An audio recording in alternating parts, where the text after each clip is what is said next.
makadi muri Zimbabwe kusangana zvekare pano pachivhitivhiti chenyu zimechiti patinenge tichikupai nyaya dzinenge dzichipisa zuva nezuva. Right, nyaya ndinayo pana panyaya ari kupisa masitritsi esocial media anoda ndikuzivisei kuti mamiriro akaita zvinhu akamira zvakadai so. Right, nyaya ndeyekuti talent chiwenga uyo anova ari prophet ana prophecy yapa yekuti vese vari kutambira zvinhu zviri kutambirwana zviri kubva nekuna wikinewo zviri kubva kuZANU-PF zviri kunzi vachasvipa zvinhu izvozvo ndo matauro azviri kutaura. So mune Zimbabwe garai muri ready, data garai makatenga, hazvina kumira mushe. Ndoda kuti munzwe prophecy iyi. Thank you. Kana uina bhururu ari kudhiraivha mota yakatengerwa naChivhayo, mutaurire kuti zvanzi naChiwenga mucharutsa zvamuri kudya izvi. Pacharutsiwa zvekuti dhu paHarare. Nevamwe vanhu vanonzi havasati vamborutsa vacharutsa wena. Mr. Chivhayo shall vomit the food he is eating with the stolen money. He shall vomit. And if you are wondering whether it is possible at all, just ask yourself, where is Mike Chimombe? Mucharutsa baba. Right, pari pa issue yekunzi kurutsa kune avo vari kutambira mota dzaChivhayo nemagifts avari kutambira. Zvakafanana nevakapuwa mota dzakasiyana-siyana vari kufara nekuda kwecorruption iri kuitika kuState House.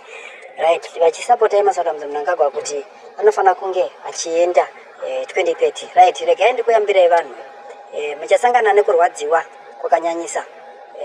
Nekuti mota idzodzo dzichatorwa dzichiendeswa dzichiitwa dzistate.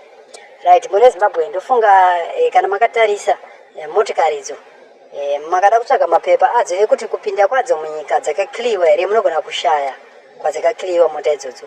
Zvese izvozvo zvinenge zvakanyorwa pasi, asi hamukwanisi kuti muudzwe kunzi aiwa pachengetwa umbowo hwakadai so, dzinenge dzisina. Right, imofara corruption iyo muchifarira munhu ane 82 years kuti achakushiuda pacorruption anorarama makore mangani? Warachira kanzi anosvika mu100 pasara makore mangani kuti asvike mu100? Saka muri Zimbabwe kuna avo vari corrupt inzwa izvi kutwarwa naChiwenga izvi ndo nyaya dzechokwadi idzi. Do not desire his delicacies, for it is deceptive food. Verse 1, start from verse 1, Pastor, the NASB. When you sit down to dine with a ruler. It's a prophecy, right? Yes. I am reading this scripture as a justification of my prophecy. Yes. When Chivhayo gets close to the first family, what should he do? Consider carefully what is before you. He should have considered carefully what is before him. Yes. And put a knife to your throat. He should have put a knife to his throat. If you are a man of great appetite. It is clear Chivhayo is a man of a great appetite. Yes. Do not desire his delicacies. Don't enjoy the food served at the president's palace. For it is deceptive food. You will fall into corruption. Verse 4.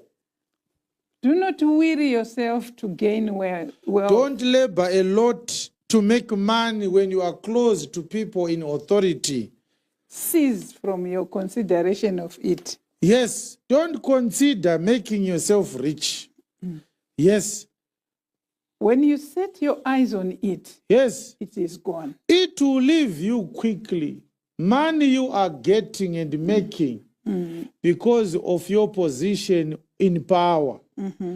It will leave before you even look at it. Yes. For wealth certainly makes itself wings, like an eagle that flies toward the heavens. Verse number 6. Do not eat the bread of a selfish man or desire his delicacies. Wow.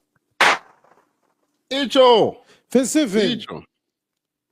For as he thinks within himself, so he is. The plans of this wicked man will materialize upon your life. He says to you, he says to Chivhayo, eat and drink. Enjoy yourself, weak now. But his heart is not with you. Verse 8. You will vomit up the morsel you have eaten. Oh my God. Yeah. This one. It was a good one. It's too good. Mr. Chivayo shall vomit the food Paipa. he is eating with the stolen money.